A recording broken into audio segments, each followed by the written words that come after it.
Well, thank you very much. I hope you are freshly caffeinated. That first panel I thought was really interesting, and thank you for some really fascinating questions at the end there. Unfortunately, I have to start with a bit of bad news, and that is that Arlene McCarthy, who is a member of the European Parliament and Vice Chair of the European Parliament's Committee on Economic and Monetary Affairs, is unfortunately ill today.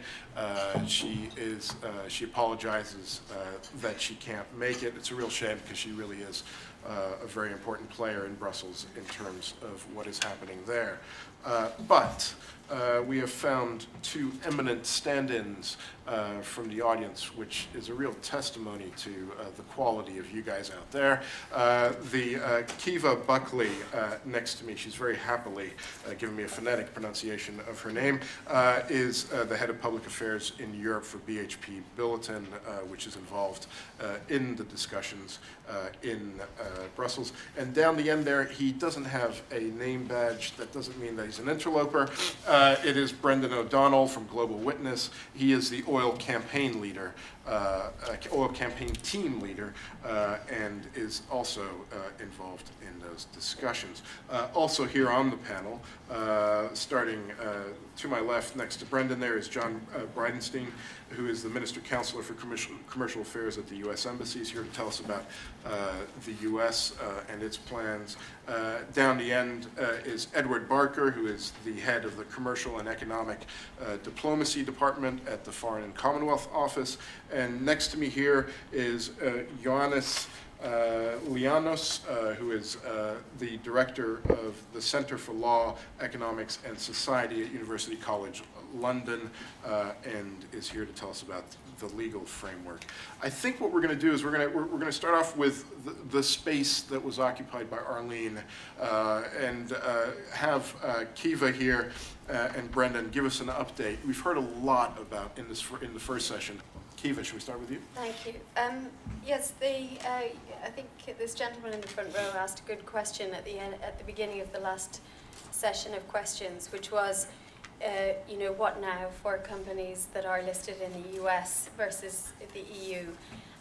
So there isn't very much time difference between the two pieces of legislation. Dodd-Frank was delayed for a significant amount of time after its initial drafting, and it is now at one point there was Oxfam was litigating against the SEC for failure to implement Dodd-Frank, and then now you have the American Petroleum Institute is litigating. But it is in the more final throes. In the EU, you had an ambition for what was essentially an amendment to the Accountancy Directive, where they wanted to include a clause on transparency with a view to getting extractive companies to publish what they pay. And it is there was the ambition to have this directive finalised before the end of the Cypriot presidency, which would bring us to the end of this year. In all likelihood, it is going to go into what most people believe to be the first quarter of 2013.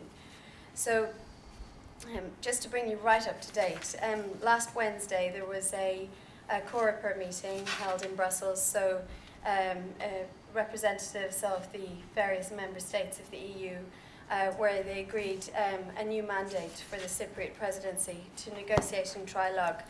And there were various, I think really the main crux of the discussion centered around a definition for what is a project. So unlike the reporting that Janine outlined in their sustainability report, annual report, where last year they published payments to governments at every level of government.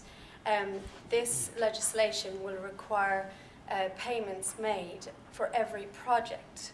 Now, this is quite a complicated concept because a project would be very different depending on what type of an extractive company you are, how you manage your systems and your processes. And it's not surprising that coming up with the definition of project is probably the most difficult part of this whole process. If you run a mine, for example, a mine might be a single physical entity. If you are an energy company and you're dealing with oil fields, you are dealing with sort of slightly artificial quadrants of sea or quadrants of land. And but yet the oil body might be a single entity underneath all of that, and many different companies might have access to that. So getting a right definition for project will be the making of this piece of legislation.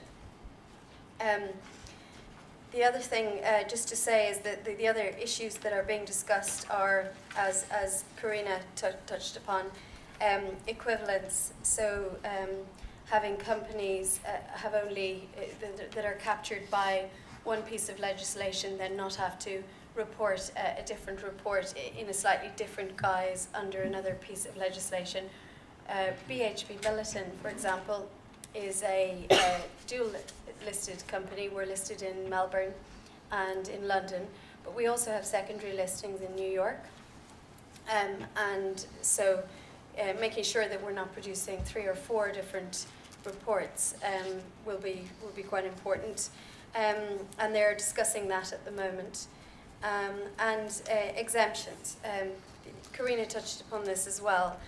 Exemptions are a discussion around whether or not a company and its employees will be made criminally liable if they are going to adhere to a law in the EU or in the US which makes them break the law in another country. So I think that's a fairly neutral explanation, and they're discussing that at the moment. On the one side, you can see why you would never want to put a company in a position where their employees end up being put in jail for adhering to one law in one country and not in another. However, what's to say then that all of these countries all over the world don't implement new laws just to make it against the law and then actually fueling the problem? So this is a very technical thing that the EU is going to try and work out. And then finally, another discussion is around threshold. So at what magic number do you actually disclose the amounts of money? In Dodd-Frank, it's $100,000 US, and the EU has to come up with something comparable. And you do get into a lot of discussion around interest rates, foreign exchange rates as well, and it can bring up some complexities. But it's just about making all of that very clear. And then the next stage of the process is that once the EU has a directive in place, the member states have to implement that directive into local law. So the UK is not going to come up with its own transparency law, and France and Ireland and so on and so forth. The EU will prescribe the vast majority of what the end result is going to look like, but member states are then responsible for putting it into whatever body of law they believe to be appropriate, working out the timings and all of that. And then there's 2 different ways in which EU law can be brought into member state legislation, through a delegated act or through an implemented act. And that is another thing that the negotiators are trying to deal with at the moment. Just a little bit of background on BHP Billiton, because unlike Rio Tinto, most of you haven't heard of us. We're probably the world's largest natural resources company. We have assets like copper, lead, aluminium, coal, iron ore, potash, which is a natural fertilizer, uranium, shale gas, and petroleum.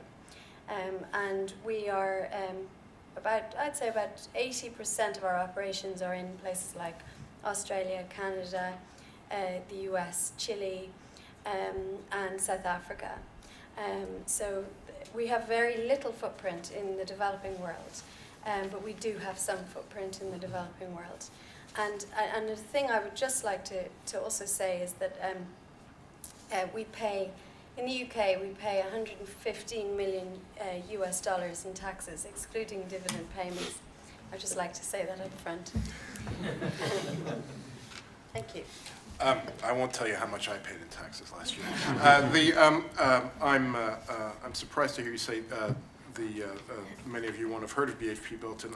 As someone who's been to Broken Hill and still thinks of it as the old Broken Hill Proprietary, I have been following what you do for many years. Brendan O'Donnell is not Arlene McCarthy. That was the first thing he wanted me to say in introducing him. He has been at Global Witness, where he is the head of the oil campaign team since last year, since 2011. He has worked on their Libya campaign. He's also been working on Publish What You Pay, and his focus now is on EU and US regulations. He also says, quote, "I didn't wear a tie today as I thought I was going to be a passive audience member." So he's apologizing for that, but I think it's a perfectly acceptable scruffy NGO look. So why don't we kick it off to you? Sure. Yeah, thanks very much for the introduction. Just building on much of what Kiva said, actually, very much similar feedback from the process that's going on in the EU right now. As Kiva said, there's a lot of EU-US convergence around these laws now, requiring companies to publish what they pay to governments. Yeah, I just want to point out a couple of things about that. First of all, between the EU and the US regulations, that's going to cover about 3/4 of the value of the global extractive industry. So we're talking about, we're pushing towards a global standard now, which is a great step forward. And as Corinna said earlier, is a game changer. And that's going to cover, between those two jurisdictions, that's going to cover foreign-owned companies listed on those exchanges as well. So companies like PetroChina, Gazprom, etc., they will also have to report as a result of this. The EU regulations will exceed the US in one regard, in that they, as somebody mentioned earlier, they may require large private companies to report these payments as well. And they'll also include the logging industry, which we think is a very positive inclusion, given a lot of history of problems around corruption and transparency there. Between the two sets of legislation, as Kiva said, the US Dodd-Frank regulations are now law. They are, they're a piece of law. They come into place, and companies will have to start to report on them during 2013. The EU regulations are still being negotiated, and I think Arlene McCarthy's absence is probably a testament to that fact. I mean, they're literally hour by hour being negotiated right now. The timeline on that, again, is we think there may be agreement by the end of this year, but that will have to go to a plenary vote in the European Parliament in the first quarter of next year. So we're talking about these pieces of regulation really aligning quite quickly. Yeah, similarly, in terms of sort of obstacles or problems, there are a few sticking points, and these are really important. One, as Kiva also mentioned, exemption clauses in the EU regulation. Just to be clear, the idea of an exemption clause is where if a national government forbids the payment of, the disclosure of revenue payments, then where does that, what position does that put a company in? The US law actually completely rejected the argument about exemption clauses. It said there was no evidence of them. There was extensive studies to that effect, including a Columbia University study, which outlined the fact that no such exemption clauses that are legitimate to require this sort of regulation being implemented exist at the moment. So we think that they should also, in order to create a level playing field between Europe and the US, exemption clauses should be knocked out. That includes grandfathering clauses, which means that the regulation would only, the clause would only take effect if there are existing exemption clauses. We think that the space between the law being passed and implemented could give countries time to put into place laws locally that could outlaw disclosure. So we think even grandfathering clauses could be a problem, so we wouldn't like to see that. The second sort of area of contention is around project definition. Again, this is a really important area.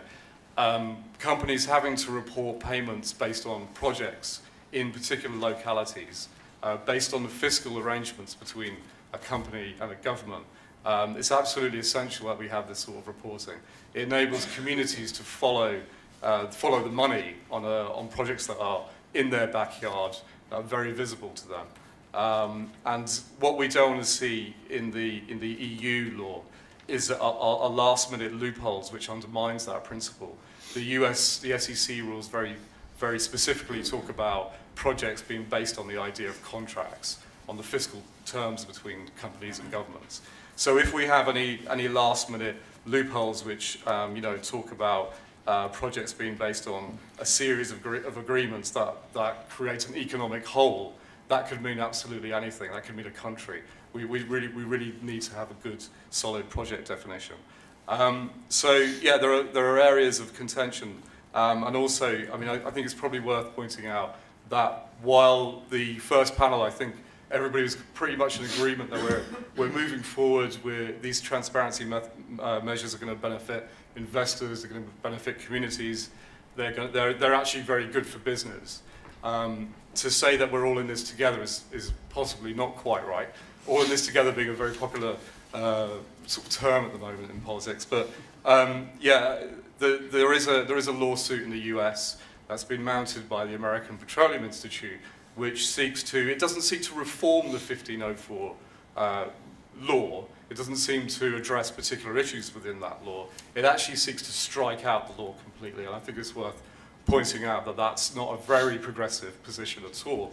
And we would urge, the petroleum companies who support that law, and some of the companies we'd have expected to be really more progressive in this area have failed to sort of dissociate themselves from that law, including companies like Statoil, which we would imagine would be very progressive.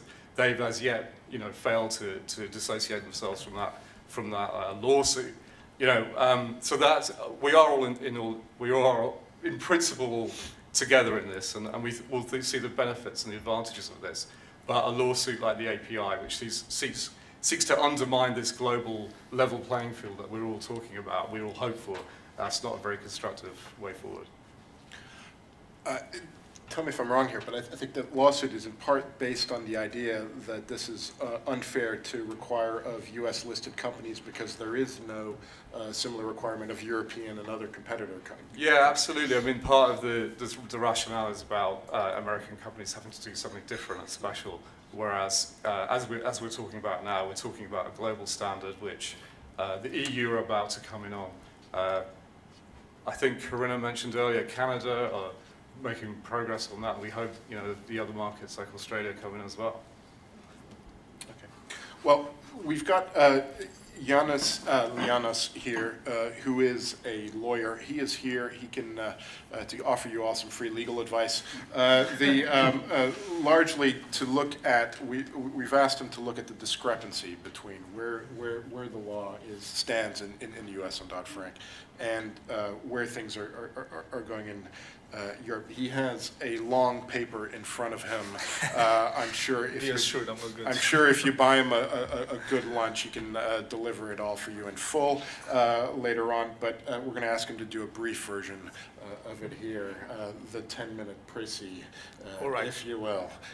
Yanis. I will do my best. Thank you, Shawn. I think the discussion about convergence is a good one, and I will not surprise you by saying that the trend is towards convergence. And that's because the source of both initiatives is basically the same, is the EITI initiative.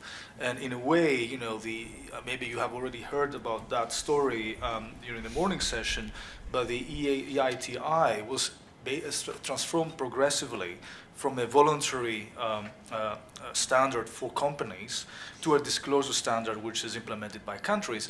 And now we have around 37 countries that are supporting this particular initiative. Obviously the EU efforts and the US efforts should be taken from that particular perspective. What I would like to do in the 9 or 10 minutes that are left to me is to discuss the EU initiatives and also compare them with the situation in the US. Obviously, we don't have a legislation at the EU level for the time being, and I have to say that we have different proposals. What the Commission has initially suggested is not the same as what the Council has put forward and what actually most recently the Legal Affairs Committee at the European Parliament actually has proposed. And as it was mentioned by the speakers earlier, this is a subject of negotiation, and in a negotiation you absolutely do not know exactly what will be the final form of this legislation. So what I will try to do is to start a little bit by describing the Commission's initiative, then look into how the Council somehow backtracked from this particular Commission proposal, and then see how the Legal Affairs Committee of the European Parliament has somehow come back and be even more aggressive than the Commission in their own proposal. The initiative actually started in November 2011, where the Commission proposed mandatory disclosure requirements for payments to government by companies in the energy, mining, and logging sector. So, I mean, the difference with the US, as it was noted by a speaker previously, is that it is more expansive in the sense that it covers also the logging sector. And from a legal perspective, what the Commission suggests is to amend the Transparency Directive, which is Directive 2004/109, and also propose a directive that will replace the current accounting directives, which are basically two, accounting directives 78660 and 83349.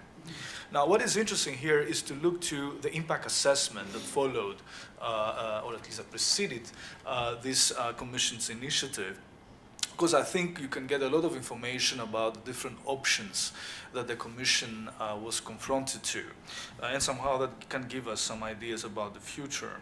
Now, the impact assessment was analyzing 5 broad policy options. Now, the first option is basically, it's called the zero option. It's always mandatory to look to the zero option, meaning you do nothing. But then, it was kind of interesting because they were examining one of the options was to see the creation of possible schemes that will result in a global agreement for country-by-country reporting for EU and non-EU companies. That was policy option 1, because the international agreement option. The options 2 from 4 were several policy options that will oblige only EU companies to disclose country-by-country information. Policy option 2 required the disclosure of payments to governments on a country basis. Policy option 3 required the disclosure of such information on a country and project basis, so it was more extensive. And policy option 4 required a complete set of country-by-country accounts to be prepared, which is actually the maximalist option. Finally, the option chosen is a policy option number 3, which is basically the country-by-country and project basis option. Now, there was actually the issue of the potential conflict between the EU disclosure requirement and a recipient. So somehow there is here a difference with the US option in the sense that there is an exception, kind of a very circumscribed exception for this type of situations. Now, the objective of the Commission is obviously to provide civil society in resource-rich countries information needed to monitor how governments utilize the money earned from the extraction of such resources. But also, I think it's quite important to have in mind that the hidden objective is to promote the adoption of the extractive industries transparency initiative in such countries. And I think that is a common objective of both the US and the EU approaches in this area. Now, the Commission's proposal, while similar to the Dodd-Frank Act in different respects, has, however, a broader application. As I said before, it will apply to logging of primary forest companies, as an addition to the oil, gas, and mining companies. And secondly, the EU requirements apply to any company in the relevant sectors if basically these have publicly traded securities in the EU. From that perspective, that's not different from the Dodd-Frank Act, but also if it's a large undertaking registered in the EU. And I think that's the main difference, a large undertaking. What is really a large undertaking according to the Commission proposal? Basically, it is a business that meets two of the following three criteria. The turnover exceeds 40 million euros, the balance sheet assets exceed 20 million euros, and more, and the firm has more than 250 employees. So somehow that extends the disclosure requirement to both listed and non-listed companies, because according to the Commission, that will create a level playing field.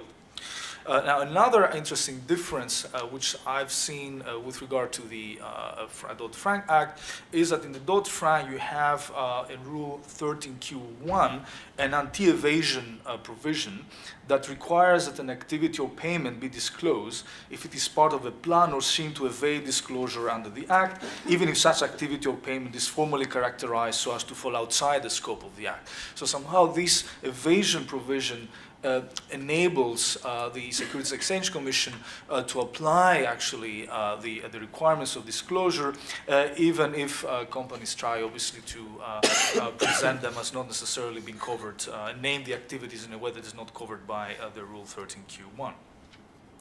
Now, according to the EU proposals, obviously some criticize actually the EU proposals the Commission proposals by saying that they did not go far enough, and that it has been suggested that the proposal should include an audit requirement. Now, if we look to the Council now, because obviously we have an area where the Council and the Parliament should co-decide about this issue, and the Council voted in June 2012 somehow proposals that will limit the scope of this disclosure requirement. First, by setting a minimum threshold of 500,000 euros for country reporting, and secondly, by dropping the project-by-project reporting altogether. So according to the Council, it will be only the country reporting. And the Council also will limit all of the reporting requirements to businesses in the extractive and logging industries. Now, obviously, that is something that backtracks somehow from the Commission's proposals. Now, the recent EU Parliament's Legal Affairs Committee voted in October 2012 a proposal that will strengthen significantly the Commission's proposed mandatory disclosure regimes, therefore being somehow in collision course with the Council from that perspective. And I think what is interesting here is the extension of the scope of the requirement, what will apply to companies with publicly traded securities in the EU, large EU-registered companies, but also financial services entities. So according to the amendments that have been approved by the EU Legal Affairs Committee, the country-by-country disclosure requirements, they will be extended beyond the extractive and logging industries, and they will actually now encompass the banking, construction, and telecommunications sector. So somehow it will be much, much broader. Now, at the same time, the threshold that was suggested by the EU Council will be limited because according to the proposal by the Legal Affairs Committee, the disclosure will be mandatory in any country where the payments total at least 80,000 euros. So that's a kind of a lower threshold, much lower threshold than the one suggested by the EU Council. That also had somehow a materiality of payments requirement that is not really there right now. And finally, the companies in the extractive and logging industries will be obliged to report payments on a project-by-project basis. So, I mean, the project-by-project stays for, and country-by-country stays for the extractive and logging industries. The telecoms, the banking and construction sectors have only a country-by-country disclosure requirement. So, concretely, the legislation approved by the Legal Affairs Committee will require the preparation of an annual report, which will be made publicly available on payments to governments by certain businesses on a country-by-country basis. And obviously, the requirements will be the same than the Commission's proposal, in the sense that it's going to be either a public traded securities in the EU, or an entity involved in certain financial services, or a large undertaking which will somehow meet at least two of the three conditions that I previously mentioned. Now, quite interestingly, there are also some differences with regard to the way the concept of project has been defined. Because if we look to the Legal Affairs Committee proposal, somehow that seems to intend to encourage more detailed reporting by defining project in a more granular manner. So the committee defines project as, and I quote, equivalent to activities governed by a single contract, license, lease, concession, or similar legal agreement with a government upon which a payment liabilities arise. So any payment liabilities are incurred on a different basis, a reporting shall be on that basis. By contrast, the Council largely tracks the Commission's original proposal by defining project as, I quote, the lowest operational reporting unit within the undertaking at which regular internal management reports are prepared to monitor its business. So we can see there a quite important difference in the way the concept of project is defined.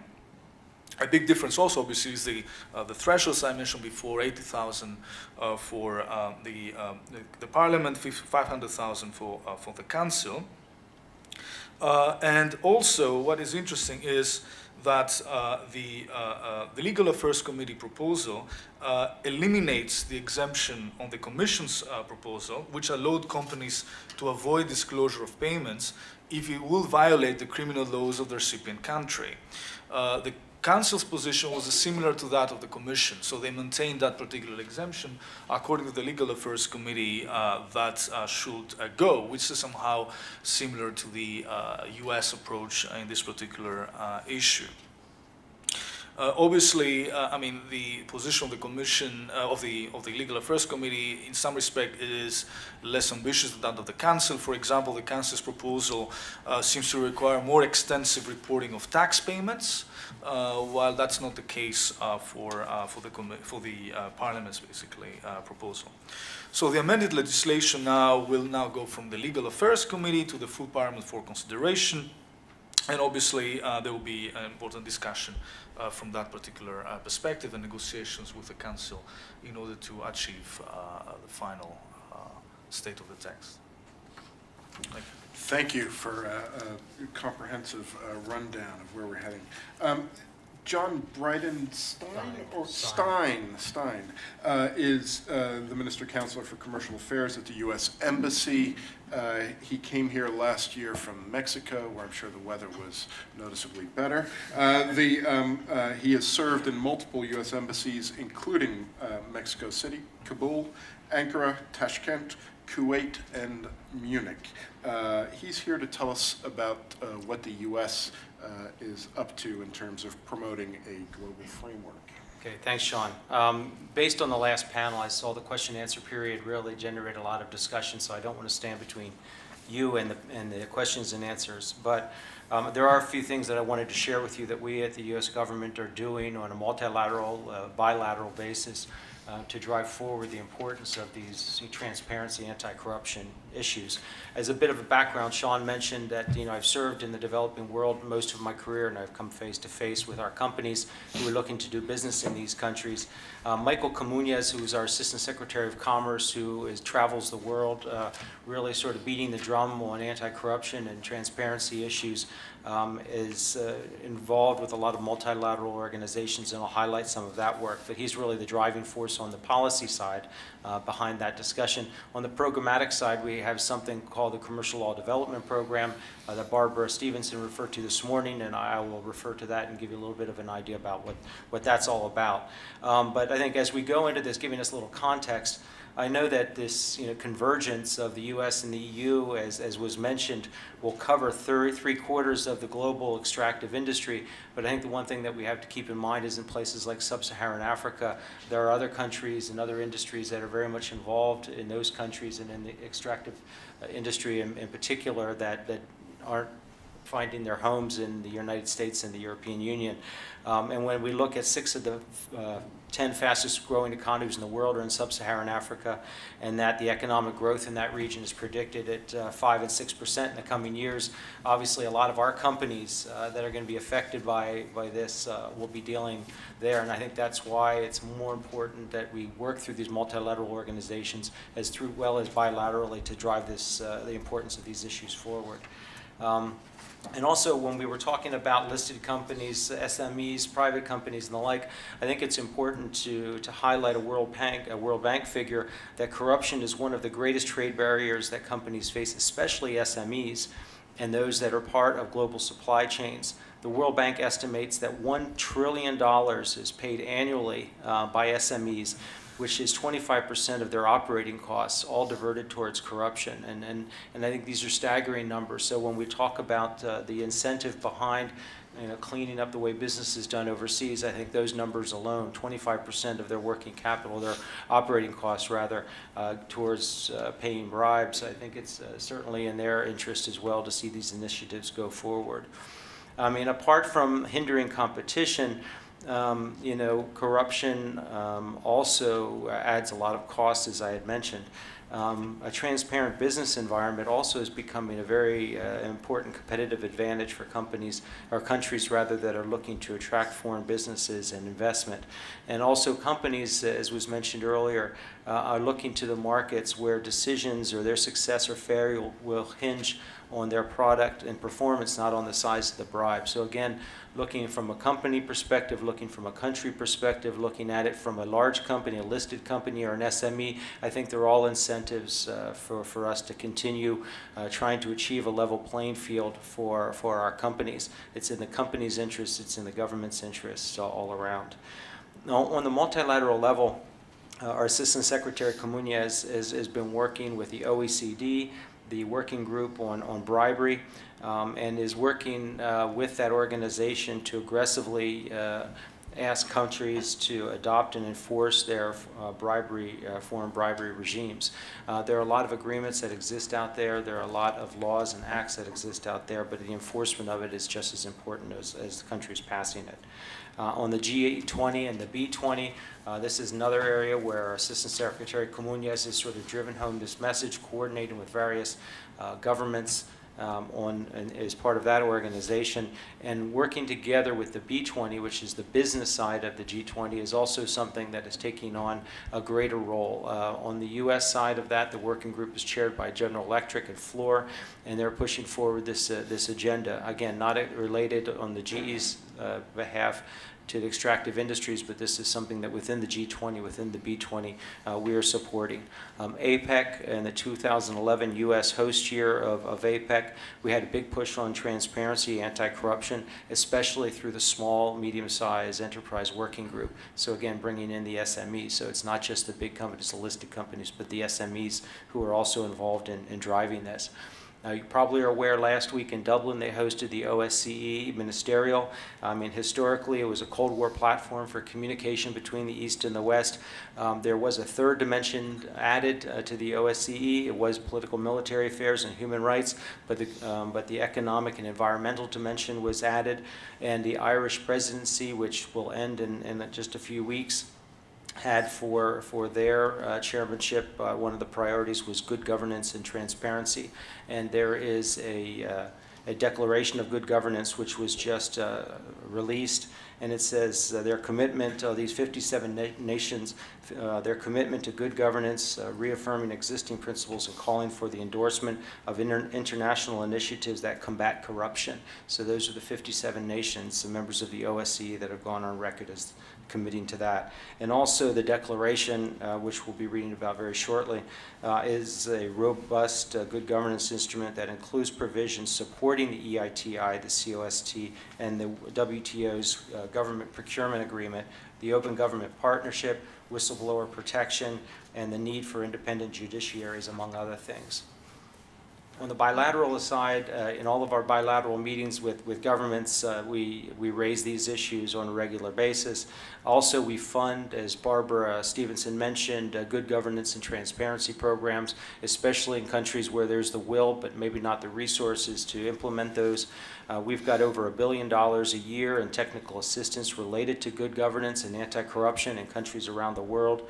And part of this is through good governance and business ethics projects we have in Colombia and China, for construction sector in India, for transparency in government procurement in Panama, and through something called the Commercial Law Development Program. So where Michael Camuñez is working on the policy side, CLDP, our Commercial Law Development Program, is working on the technical assistance side. This came out of the breakup of the Soviet Union when our Overseas Private Investment Corporation and Exim Bank were going into a lot of these countries and finding projects that they would like to fund but not the conditions under which they operate. And so they brought in the Commercial Law Development Program, a group of lawyers out of the Department of Commerce, to help draft commercial code, to help instill procurement practices that are open and transparent. And so a lot of the work that they're doing on the technical assistance side, I think, goes a long way towards what we're trying to achieve on the policy side as well. And I think it's important to note that DFID, together with Justice, have their own commercial law development program that they're working on for the developing world. So again, I think we need to keep an eye not just on the policy side, but on the programmatic side as well. So I think as I've tried to show, our administration is working both on a multilateral level, a bilateral level, and is working also through civil society organizations, trying to come up with more things that we need to do or could be doing, and trying to keep the dialogue open in order to achieve that. And I'll finally say that, even within the work that we do as the commercial service, we have a number of things that on our end we try to do. There's something called the Advocacy Center, which is a department back in Washington that coordinates advocacy on behalf of U.S. companies around the world. Companies that come in and request advocacy have to sign a form saying that they are in compliance with the Foreign Corrupt Practices Act. And as well, we counsel companies on good governance, on human rights, and on the importance of corporate responsibility. So again, in our counseling, in our requirements on the programmatic side, we do our best to drive home the importance of these issues. John, thank you. Our last panelist is Edward Barker, who was appointed head of the Commercial and Economic Diplomacy Department in the Foreign and Commonwealth Office last year. That followed 3 years in which he served as Deputy Director of Trade Policy as the Department for Business, Innovation, and Skills. He has had a number of previous roles. Let's swing over to him. We would say that he is also, I think, twice on secondment, lived in the U.S. and South Africa. That's right. Secondment to the private sector. That's right. He now lives in London. Edward. Thank you, Shawn, and you'll be relieved to hear my speaking notes are very brief. Just a couple of comments first to frame, and then a little bit on what the UK is doing. At the very beginning, the Deputy Ambassador said that she saw those people in this room as natural partners in this endeavour, and I think there's a lot in that. We face a common challenge around trying to restore sustained long-term growth, and certainly looking at the EU and the US, and certainly for the UK, there's a reorientation in our priorities looking around the world, and a greater focus on the higher growth emerging economies.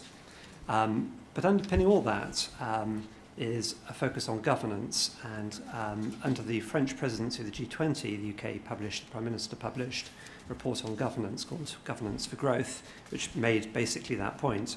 Getting governance right can bring a reward of global growth that benefits all of us.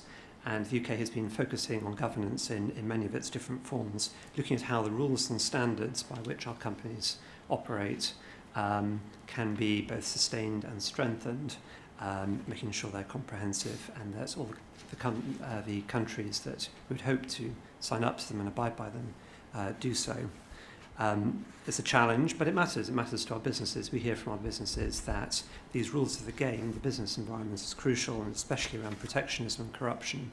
They experience problems on the ground day by day, and they expect us to help them do something about that. And it's crucial to provide confidence for long-term investment. Now, I won't talk at any length about the golden thread, although if anyone wants me to, I'm happy to expand on it in the Q&A. Barbara mentioned it earlier, but as a theme cutting through our plans for the G8 next year, this is very important. I mean, it's looking at how we can tackle the causes of poverty, but also in focusing on governance and transparency and accountability, how we can help to build the environment in which our companies can benefit and thrive as well. And transparency underpins that.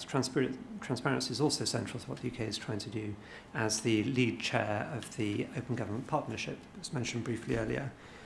This is a global effort to make governments better in simple terms, and our goal for the year is essentially to get a lot of commitment and turn that into action, action in the 56, 57 countries that are already signed up to it.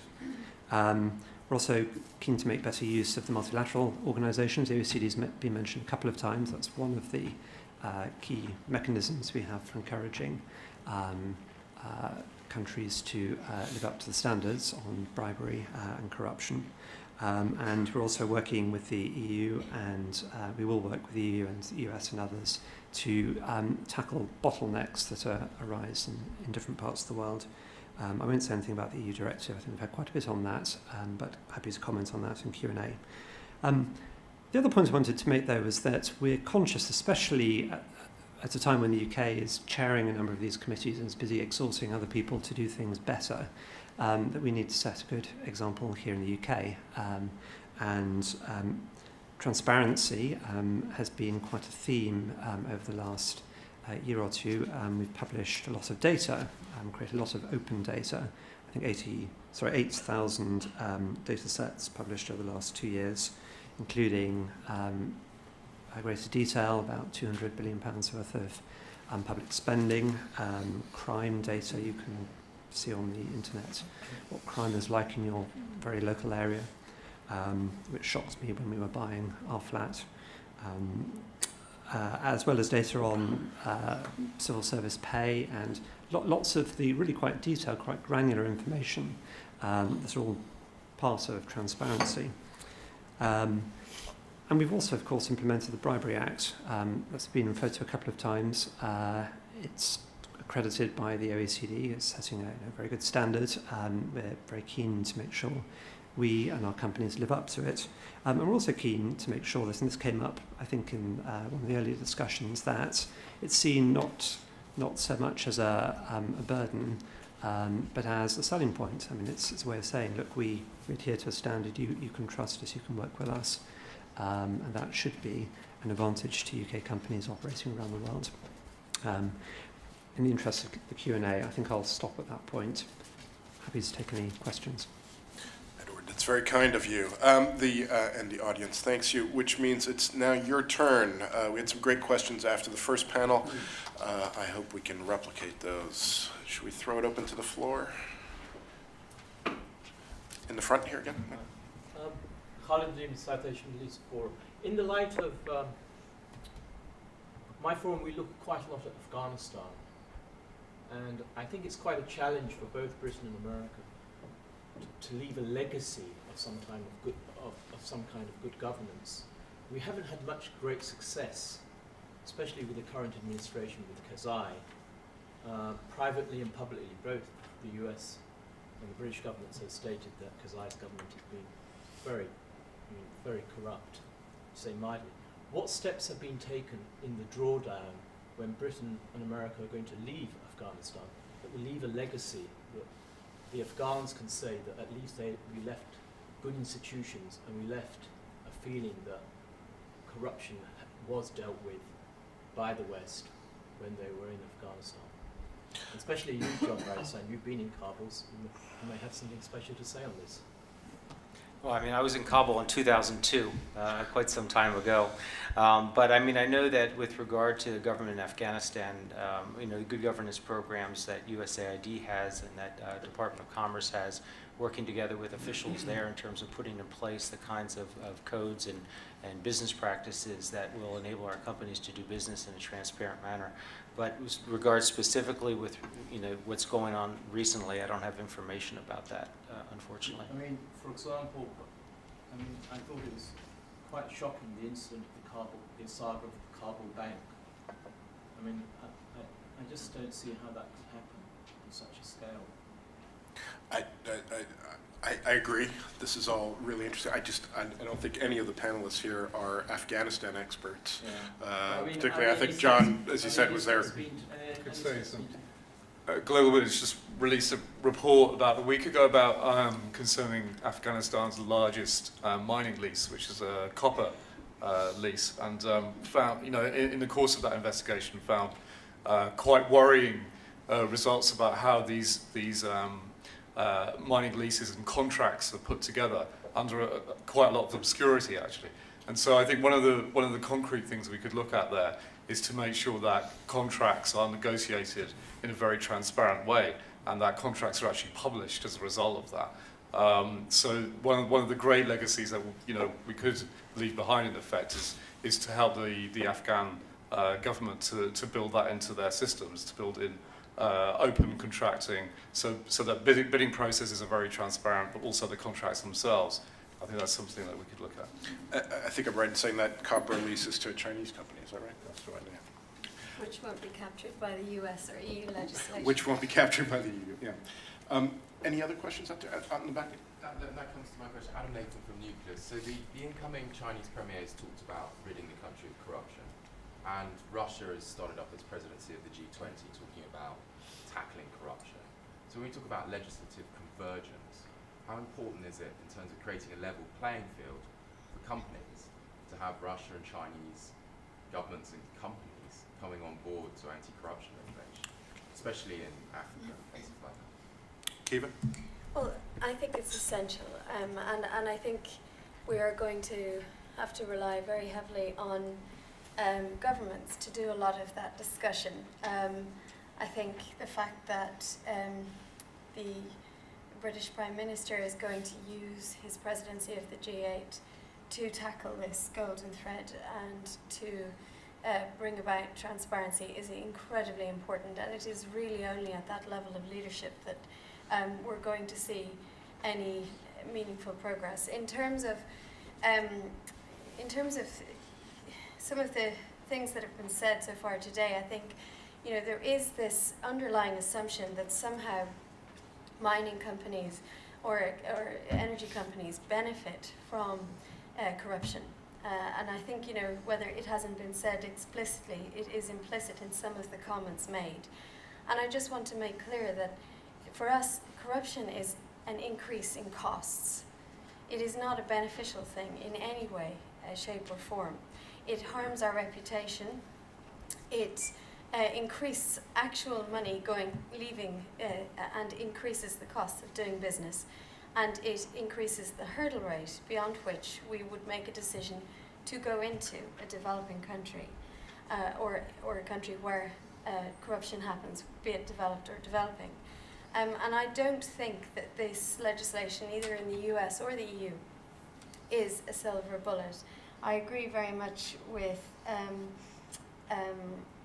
Dermot, that it really is an iterative process, and that this is just one step in the right direction. I think that there is a certain amount of commercial data that could be disclosed as a result of what we end up with in the EU as a project definition. If it is, as Brendan sort of mentioned, contract level reporting, then I think it does create an uneven playing field, and it gives extractive companies that are listed in the US and the EU a greater requirement to disclose information vis-a-vis state-owned companies, Chinese companies, Russian companies, and also SMEs. And remember that in mining there are between 80 and 100 million SMEs that engage in what's called informal mining, which is not only, some, not all are informal, some are very good and safe, I'm sure, but they are more likely to be exposed to the opportunity to be corrupt than a large multinational is. John, you mentioned in your opening discussions that 6 of the 10 fastest growing economies are in sub-Saharan Africa. If you go to sub-Saharan Africa, I was in Nigeria a couple of weeks ago, one of the big themes there is the presence of the Chinese, and not so much the Russians, but certainly the Chinese. From a U.S. perspective, do you think you're going to get the Chinese on board? I mean, all I can say is, I mean, I think with regard to Russia, you mentioned about the the G20 presidency. I mean, I think that's something that our officials are working on a regular basis, taking advantage of opportunities like that on a multilateral basis, on a bilateral basis. I think with the Chinese on a bilateral basis, and discussions that they have about any variety of issues. These are issues that come forward because obviously they are a major presence in sub-Saharan Africa now with regard to the extractive industries.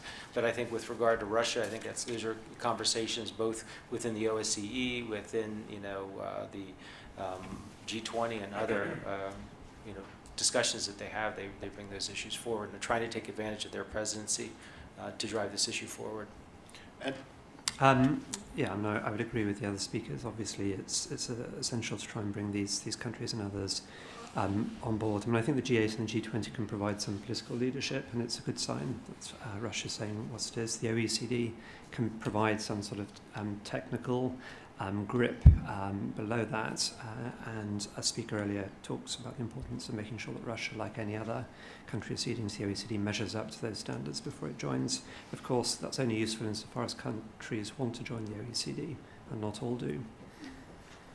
I think, I mean, having been there for a couple of weeks ago and having spent a lot of time in Asia, I think one of the stories we are tracking at the FT in a big way is Chinese investment in Africa. And one of the things we are seeing more and more of is a backlash against that investment on the ground. And part of it is based on a lack of transparency. On land grabs that are associated. You look at China, one of the most interesting stories that we followed last year was the story of Wukan, this village in the south. That was a case of locals in a village reacting angrily to an untransparent, an opaque land deal in which local government officials sold to developers a parcel of farmland. That led to probably the only democratic uprising we've seen in a while in China, and in the end to an election there. So I mean, you can really see, I think the Chinese are incredibly conscious of the pressures they've got at home, and they're seeing more of those pressures overseas as well. Is there another question out there? Dermot in the back. Do we have a microphone? I think we've got you shouting. Okay, I'll talk clearly. Yes. It's deliberately a kind of a devil's advocate question. I sometimes think when we listen to these discussions about China that there's a sort of a substitution going on. There was a kind of rather a complacent assumption, certainly amongst Western governments, and I think in parts of the Western business community, that Africa is kind of ours to invest in and to fix through development aid. And all of a sudden the Chinese come along and start doing deals in a different way. And there's a kind of sense of, oh my goodness, we're losing our markets, which is being cloaked in this moral language about corruption. Doesn't mean to say that the Chinese companies aren't corrupt, far from it, but that we've suddenly discovered virtue and we're condemning the Chinese for doing almost exactly in every detail the same kinds of deals that we know as a matter of documented fact European companies were doing in Africa until about 10 years ago. If you've looked at the details of any of the FCPA prosecutions, or if you've followed the ELF affair, the exact same structures, sometimes with the same people, actually, some of the same fixers and middlemen who were doing those kinds of deals in Africa for European companies and now doing them for Chinese companies. So there's a kind of we've got this kind of classic Western thing of forgetting history. You know, we've discovered a principle and suddenly we've always been bound by that, and these terrible foreigners are coming and eating our lunch. So with that kind of wariness in mind about... I think there's a question there somewhere. It's coming, it's coming. Do the panel actually think, is there any empirical evidence that Western multinationals are less prone to pay bribes than they were, say, 10 years ago? I've suggested that there's some anecdotal evidence, but I wonder what the panel's view is. Are we actually, rather than pointing fingers at the Chinese, are we actually less corrupt than we used to be, or have we just found cleverer ways to do the bribery? Kiva, you're the only one left from a Western multinational. The others have fled. I think that's a question that if you can answer You deserve a bonus. It depends what kind of bonus. I suppose the issue about China, for example, I think one of the reasons, I mean, I clearly believe that extractive companies are less prone to corruption now today. And I think part of the reason they're less prone to corruption is thanks to the agitation and the policy making that has resulted from NGO engagement. So the Global Witnesses, Transparency International have played a role in improving the democratic process and have made sure that a light has been shone on some of these horrendous practices. And, you know, I'm very clear that this isn't just a matter of money going missing. It affects real human beings. And it can be a horrifically destructive element. But I think things have improved. I joined BHP Bulletin 10 months ago from the British government, where I worked for UK Trade and Investment, and Edward and I actually work quite closely together. I have been through 4 sets of corruption, anti-corruption, anti-bribery training. I've had hours of it, and that has just been my personal experience. I obviously am considered to be high risk because I deal with governments, I talk to governments, that's my job. And so as a result, I've had a very stringent process. But I've seen the training that's provided to all staff. I've seen how seriously we implement things. And one thing I would say about extractive companies is that maybe it's because they're run by geologists and engineers, but they're very, very strict. They implement things in a very black and white fashion. There's no room for maneuver. For example, in a mine site, we will randomly breathalyze 60 of our 400 employees every single day. You go through like a turnstile and you get stuck and you're taken away. You don't have an opportunity to go and find a fresh vial of urine. Your urine is tested and it's seen if you have any alcohol or drugs in your system. And it's exactly the same with interacting with governments. So I am 100% sure that if it does happen in an extractive company today, it is because somebody is determined to do something very evil. John, you've spent a lot of time in the developing world. Are things better than they were 10 years ago? I mean, in response to that question, I would say I think yes. I mean, I think a lot of our companies under the Foreign Corrupt Practices Act are very careful about the way that they do business. Now, does that mean that they're smarter about the way they do business or found other ways? Perhaps in some cases with the small, medium-sized companies, but I think the large companies realize how much they have to lose if they run against the Foreign Corrupt Practices Act or don't comply. So I think most definitely they are. But the other thing I just wanted to add is I think the importance that I've seen in the years working in this part of the world is the U.S. government's not going to fix this. The companies aren't going to fix this. Civil society is not going to fix this. But I think it's a collective problem and it requires a collective answer. And I think that means that instead of sort of pointing fingers and looking for ways to, I think we really need to start working together and start addressing these issues. I think through things such as the private sector organizations that have arisen, but I think really in close coordination between civil society, the governments, as well as private sector. Brendan? Yeah, sure. I mean, I hope so. I don't think we can be complacent, which is why I think we need really good project-by-project reporting, for example. I think to some extent, to give you an example of a payment that we exposed in the FT a few weeks ago, where Shell and Eni paid the Nigerian government over $1 billion for a project, and that money has ended up in the hands of a company controlled by an ex oil minister in Nigeria, who has been convicted of money laundering. Now, as far as Shell are concerned, they made this payment direct to the Nigerian government. The payment was passed on to this third party, and you can see how perhaps under the anti-bribery laws that may not constitute an illicit payment.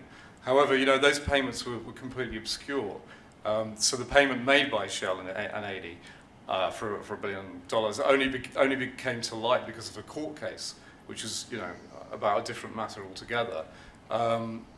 If you remember, this is a fascinating court case because it's the fixer in the deal, the Russian fixer in the deal, who complains that he wasn't paid, as paid much as he was originally owed.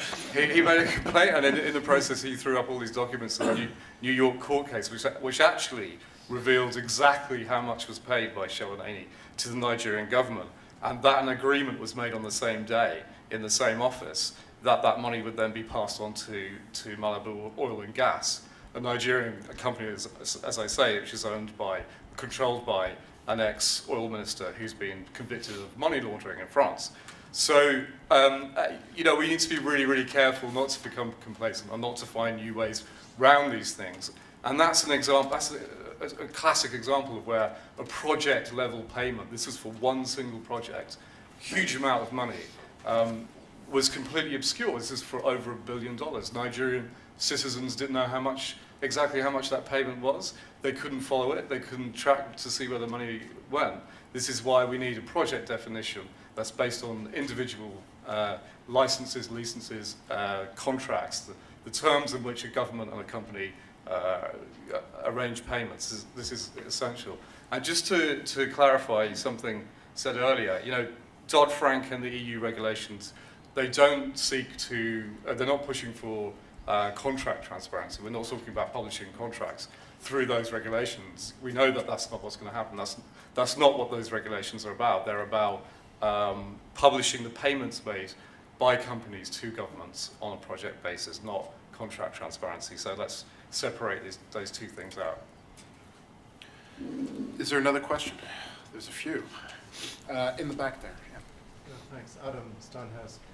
You've referred, some of you, to inter-institutional differences in the EU about this proposed legislation. Can I just get a sense of the mood music within the Council and within the Parliament in terms of the differences between certain member states and within political groups? And if you want an extra question, especially possibly to Edward, just the role of the UK in all this, in terms of, given the rather strange position of the UK in other EU matters, whether the UK is playing a leading or subordinate role. Kiva, do you want to answer the first part of that? The first part of that. So I think even looking at the Council versus the European Parliament, you're not seeing any great agreement. I think I'm going to have to ask Brendan to help me answering this question, but certainly member states have very differing views. And that there's not a cohesive single council response. And likewise in the Parliament, you've got some differing views as well. And so, for example, I think Yanis referred to the fact that the Liberal Party wanted to put a bit of depth and colour into the legislation by adding in additional information around number of employees and things like that, whereas other parts of the European Parliament weren't really as interested in that area. I think it is a very interesting piece of legislation in that it has actually given the EU a bit of a test case where they've had to look at the fact that the institutions haven't agreed, and it's as a result of that this has dragged on so long and has not. It was due to be finalised by the Danish presidency.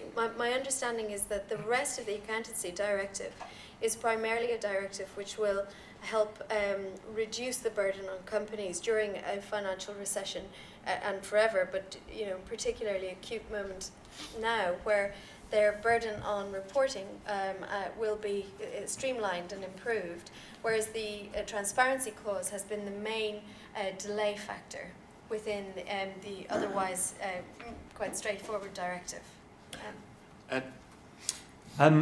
The UK obviously supports the idea of setting a high global standard through this EU directive, and as with anything else we care about, we're working hard to achieve our objectives. I think in terms of where we stand alongside other member states, the main difference I'm aware of is I think we are while still wanting to balance transparency with unnecessary burdens, and probably keen to go further than some other member states in terms of the level of detail of information that's revealed. But I'm not very close to the negotiation at the moment, so I couldn't tell you more than that. There were a couple more questions out there. Right here, sure. Wale Shasania from BG Group. Just wanted to, earlier in the first panel, we had a discussion around local content and partnering with the right types of companies. And it just struck me that in a lot of emerging markets, particularly Nigeria, there are a lot of divestments going on, and a lot of these international oil companies are having to partner with local companies. And obviously there is a huge space around there around corruption. But at the same time, some of these local companies are actually looking to be listed in global markets, actually within Africa and also outside.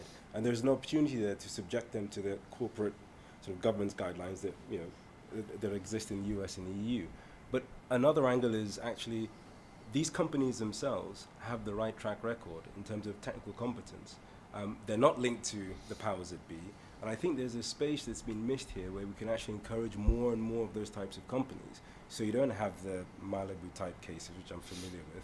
And I was just wondering, what more can we be doing to encourage those types of companies to come up? Because they are actually emerging. Yeah, I mean, it's a really interesting theme. When I was in Nigeria a couple of weeks ago, we were meeting with some young local companies, and these are people who really want to do business right, and that really struck me. It was one of the things I took away. It was a real generational shift, I think, in Nigeria. I mean, it's and a real sense of people trying to make a way in the private sector, whether it is in the oil sector or whether it is in internet retail, for example. I mean, who wants to take that question? What can we do to encourage local content? Well, we have a program in Chile, for example. We have there are 3,000 companies in the surrounding area of Antofagasta, which is the closest city to our mine, which is the largest copper mine in the world, and we share it with Rio Tinto. We have a program to transform 250 of those companies into world-class companies, i.e. they can supply us, they can supply any multinational anywhere in the world. And we do it by setting them R&D challenges. So for example, asking them, look, this is our problem. We need to increase the lifespan of our tires by 50% or 100%. That was the actual case. Another one was, we need to increase water recovery from tailings by 20%. And instead of telling them what we wanted, we just set them the exam problem. Then we provided mentors, coaches, and we worked with Codelco, which is the Chilean mining state-owned company, and we basically incubated these companies. And we've already, in 2 years, we've already helped 100 of those companies tap into global supply chains. We have a similar initiative in Mozambique, but it's on a much smaller scale in terms of there's more companies involved. And on average, they've received about $50,000 US in addition every year as a result of the initiative. But it's not gearing them up to be global suppliers. They're much further back in the supply chain. And so I suppose it is about getting them to tap into our supply chain, getting them to supply uniforms, marketing equipment, recycling tires. There's lots that can be done in that space, and it's something I feel really passionate about. Brendan? Yeah, I think it's a really good point, and I think one of the problems we've seen in the past is that the legitimate guys have been pushed out. You know, indigenization programs are fantastic; they're necessary. It's the way forward. But when you have corrupt players in that situation, the guys who are actually honest and can do the business and have got the technical capacity and the qualities can get pushed out by these dodgy arrangements. And one of the ways of addressing that actually is to know who the owners of these companies are. I think if we have a very clear rules about who the ultimate beneficial owners of companies bidding for big oil licenses or big mineral licenses are, then I think that's one way of getting around that. So we know that the minister isn't really behind this company yet. And that's something I think that's sort of growing. There's a really positive agenda around the G20, G8 on that, and possibly through the EITI. You know, EITI is considering expanding its rules. I think that's one of the areas that it could go into, with good positive support from across civil society, companies and governments. I think that's somewhere we could go very usefully. John? I mean, just very quickly, I mean, I think USAID, I think DFID, I know the Department of Commerce through the Commercial Law Development Program, they've got things going on in terms of trying to put in place, the environment under which or by which companies that are going about things in the right way can flourish. And so I think that's one thing. I think there are organizations, associations such as the Institute of Chartered Accountants here in London that do technical assistance, again, trying to show best practices. But I think a lot of our companies going in with best practices, going in with the kinds of behavior that we'd like to see in indigenous companies as well as other foreign companies going into these markets, I think is important. So again, I go back to my point before about private sector, public sector, NGOs, civil society, I think partnering together in a lot of these markets, I think will present the kind of atmosphere we're looking for. I mean, it is a great point, and and it is the great scourge of corruption in that everyone gets tarred with the same brush, and that is clearly not the case when you go on the ground. There were a few other questions out there. Way in the back. Jenny Brown from Christian Aid. We've been very heavily involved in the EU legislative process right from the beginning of the tax and development communication, so it's subject close to our hearts. I have a short comment and a short question. The comment is that the focus on the need for financial transparency seems to have been very much this morning about how to address corruption. And that's fantastic, hugely important, wouldn't argue with that. But another angle which hasn't really been mentioned is that financial transparency is actually the first step, a really necessary step towards developing country governments being able to fund their own development, reduce dependency on aid, reduce the need for aid. So lots of very, very important reasons other than anti-corruption, addressing corruption, why financial transparency is necessary. It was really good to hear Mr. Barker mention addressing poverty, because poverty is not a word we've heard very much this morning. The question, again this morning, the focus has been virtually entirely on extractives and on the regulation of extractive companies. That's great. We would see that very much as a first stage towards the desirable outcome of all sector financial transparency, extending in effect Dodd-Frank and the EU directives to cover all sectors. And I would like to know from the panel their comments on desirability, feasibility, and really how that could be taken forward. Who wants to take that one? I mean, Jonas, you were talking a little bit about in Europe and how it is being extended to other sectors. Just run us through again who is being covered by this? So there's the telecom industry and the financial services industry, but that concerns only the country disclosure, not the project disclosure, which obviously there are a lot of technical issues there and complexity to extend this type of requirement for project disclosure in this area. One thing about something that was mentioned before, the differences between the project or entity disclosure between the EU-US are not that dramatic. Actually, the Dodd-Frank also provides a possibility for an entity disclosure in case, I mean, that's an exception to the project-by-project disclosure rule, in case the particular country provides only accounts with regard to entity, not with regard to project-by-project. So somehow, I think we shouldn't overstate the differences from that perspective. And with regard to the comment that the objective is not just about transparency and anti-corruption, but also to promote development, and somehow it forms part of the EU development agenda. This is absolutely clear because the joint statement of Commissioner Barnier and Andris Piebalgs that somehow started this particular initiative following a summit with the African Ministers of Finance was basically that this new legislation is a strong, and I quote, contribution to the agenda for change of the European development policy. So somehow, we can see there that there is a different dimension as was mentioned by the audience. John, are we going to see Dodd-Frank extended to other sectors? I mean, I think what we're seeing is, obviously extractive industry, constructive industry, that's where we've seen a lot of private sector initiatives in this area, because those are the areas through tenders and so on that are largely exposed to bribery and corruption. But I think already on the private sector side, one of the things that we've seen through the B20, which came out of the G20, is that a lot of other groups beyond these extractive industries that are dealing with this on a private sector basis to really address how best to approach the issues of anti-corruption and bribery within their own sector, because it's more difficult for the government to decide that than it is for the industry itself. So what we're seeing growing more and more are different sectors that are addressing these issues.